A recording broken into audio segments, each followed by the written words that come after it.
बिस्मिल्लाहिर्रहमानिर्रहीम। Question number 2 part 3 and 4। इस video में पार्ट और 3 और 4 कंप्लीट करते हैं।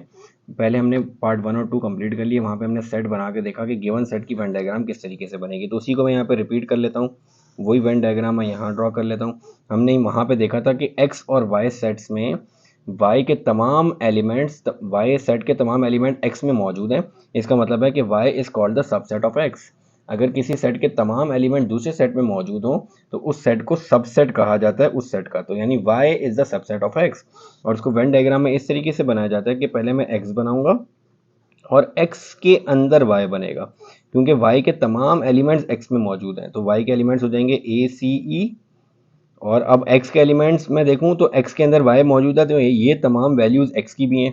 यानी x के अंदर a c e तो आ गया, a c e आ गया, बाकी b d रह गया, तो वो b d यहाँ पे लिख देता हूँ। और यहाँ पे दूसरा सेट आ जाएगा z। ये आपके पास डिसजॉइंट सेट बनेगा क्योंकि z की वैल्यूज x और y से मैच नहीं कर रही। तो अब हमें यहाँ पे सबसे पहले इस ऑपरेशन को यहाँ पे हाईलाइट करना है इस वेन डायग्राम में। तो सबसे पहले ब्रैकेट को मैं सॉल्व कर लेता हूँ, x यूनियन y, x और y का यूनियन। तो x और y का यूनियन जब मैं लेता हूँ तो मुझे वो वैल्यूज लिखनी है, वो वैल्यूज या वो एरिया सेलेक्ट करने हैं जो दोनों में कॉमन हो x और y में। तो अगर मैं वैल्यूज में देखूं तो इन दोनों में कॉमन क्या है, ए सी ई दोनों में कॉमन है, और ए सी ई यहाँ पे आ रहा है। तो अगर मैं वैसे भी देखूं तो इंटरसेक्शन में मैं x और y का लेना है, तो x का एक ये वाला एरिया है और ये अंदर जो एरिया मौजूद है ये दोनों एरियाज x के हैं, और y का सिर्फ ये एरिया है। तो y जब भी इंटरसेक्शन लिया जाता है दो ऑपरेशन के दरमियान में, तो आपने पहले जो x के एरियाज है उनको सेलेक्ट कर लिया, फिर y के एरिया को सेलेक्ट कर लिया। अब आपने इंटरसेक्शन में उस एरिया को हाईलाइट करना है जहां पे डबल टिक आएगा। सिर्फ डबल टिक वाला एरिया हाईलाइट होगा, सिंगल टिक वाला एरिया हाईलाइट नहीं होगा, क्योंकि डबल टिक वाला वही एरिया आएगा जो दोनों में कॉमन होगा, क्योंकि वो जो दोनों में आ रहा होगा। डबल टिक तभी हुआ क्योंकि ये एरिया x में भी आ रहा था और y में भी आ रहा था। इसका मतलब है ये एरिया दोनों में मौजूद है, तो ये सिलेक्ट हो जाएगा।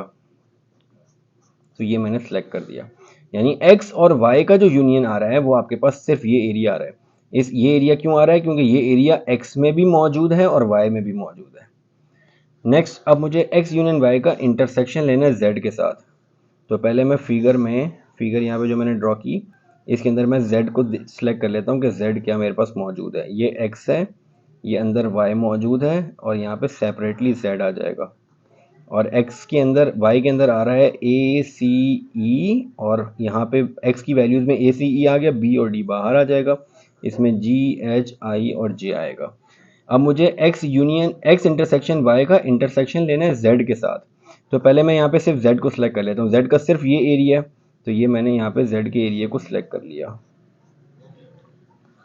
अब मुझे क्या करना है, x इंटरसेक्शन y का इंटरसेक्शन लेना है z के साथ, यानी इन दोनों के दरम्यान में इंटरसेक्शन लेना है। तो यहाँ पे मैं वेन डायग्राम पहले बना लेता हूँ।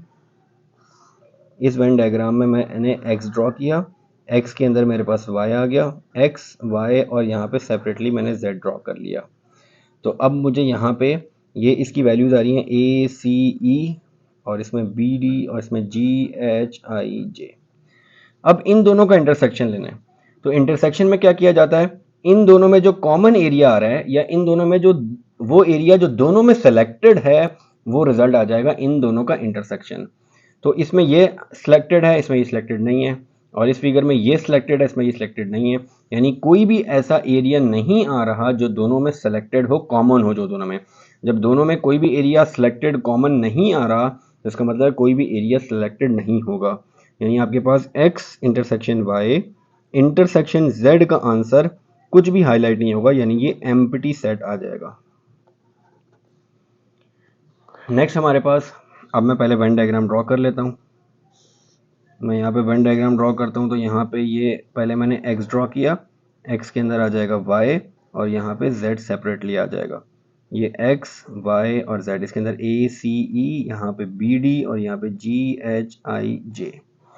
अब सबसे पहले मुझे ब्रैकेट को सॉल्व करना है। ब्रैकेट है y इंटरसेक्शन z, y और z का इंटरसेक्शन।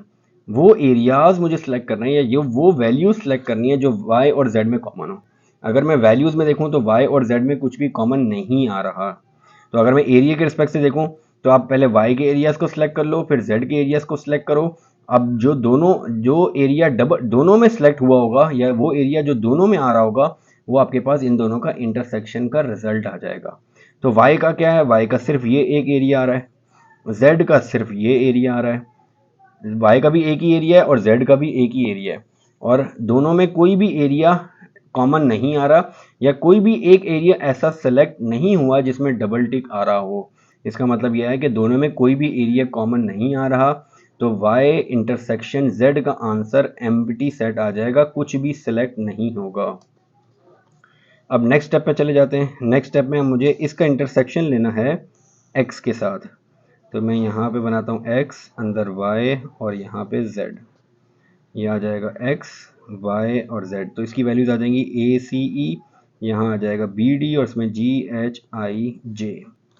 अब मुझे y इंटरसेक्शन z का इंटरसेक्शन लेना है x के साथ, तो पहले मैं यहाँ पे x को सिलेक्ट कर लेता हूँ। मैं यहाँ पे मेंशन कर रहा हूँ कि I am selecting x, this, तो ये x, ये पूरे x को मैंने सिलेक्ट कर लिया, यहाँ पे ये पूरा x सिलेक्ट हो गया।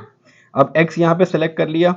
अब नेक्स्ट में मुझे क्या करना है, मुझे x का इंटरसेक्शन लेना है y इंटरसेक्शन z के साथ। ये y इंटरसेक्शन z, ये x, इन दोनों के दरमियान में मुझे इंटरसेक्शन लेना है, यानी इन दोनों के दरमियान में जो एरिया कॉमन आ रहा है उसको सिलेक्ट करना है। तो पहले मैं यहाँ पे x मैंने बना लिया, वेन डायग्राम बनाता हूँ, इसके अंदर y और यहाँ पे आ जाएगा z, x के अंदर आ जाएगा यहाँ पे बी डी, यहाँ पे ए सी ई, यहाँ पे जी एच आई जे। अब इन दोनों में इंटरसेक्शन लेने का मतलब यह है कि इन दोनों वेन डायग्राम में जो एरिया कॉमन आ रहा है उसको सिलेक्ट करना है। यहाँ पे कोई भी एरिया सिलेक्टेड नहीं है, यहाँ पे ये एरिया सिलेक्टेड है, यानी दोनों में कोई भी एरिया ऐसा नहीं है जो कॉमन सिलेक्टेड हो। इसका मतलब है यहाँ पे कुछ भी कॉमन नहीं आएगा, इसका रिजल्ट आ जाएगा एम्प्टी सेट, कुछ भी सिलेक्ट नहीं होगा। कुछ भी क्यों नहीं सिलेक्ट हो रहा, क्योंकि इन दोनों में कोई एरिया कॉमन ही नहीं आ रहा। यहाँ पे y और z में कुछ भी कॉमन नहीं आ रहा था, तो यहाँ पे कुछ भी सिलेक्ट नहीं हुआ। यहाँ पे x सिलेक्ट कर लिया। अब x और y इंटरसेक्शन z का जब इंटरसेक्शन ले रहा हूँ तो दोनों में कोई भी एरिया कॉमन नहीं आ रहा, तो मतलब है इसका रिजल्ट आ जाएगा empty set. So this is the part number 3 and 4 of question number 2. Inshallah in the next video we will start the next part of this question. Assalamu alaikum.